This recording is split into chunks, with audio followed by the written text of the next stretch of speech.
Sir, you had your hand up for a question? Yeah.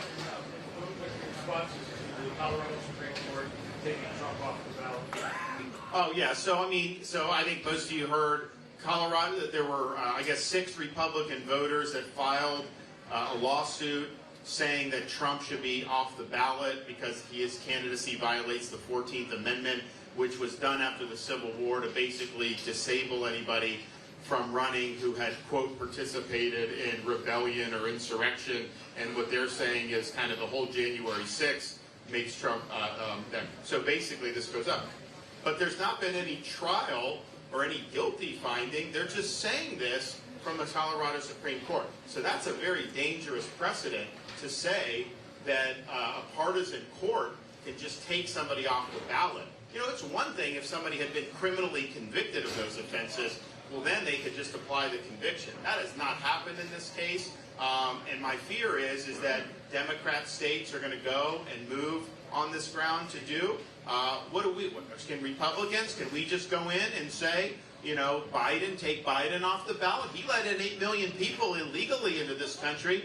He did not satisfy his oath of office. There's going to likely be terrorist attacks that happen in this country because of who he left in. So I think it's going to get reversed by the U.S. Supreme Court. But I also think this. This is the Democrats' playbook for 24. They are going to do all this legal lawfare. They have trials for Trump. They have all this other stuff. The whole election will be about all this stuff if he's the nominee. That's just a fact. I don't think it's fair.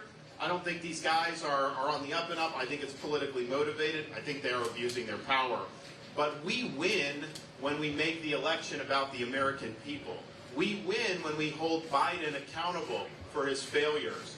We don't win when the whole election's a referendum on all those other issues and Biden's allowed to just sit in the basement and not have to face any scrutiny. So that's the choice that we have as Republicans going forward. And here's the deal. All the issues where we've seen the DOJ and the politicization and the weaponization, I'm the only guy that can actually fix that and stop it. Because it's not about me.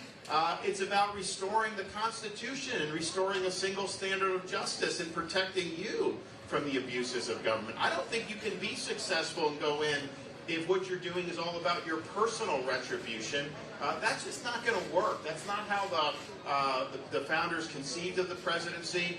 And so I have the opportunity not only to win the election, focus it on the issues, but get in there and actually change all this stuff so that we don't have to worry about this happening again.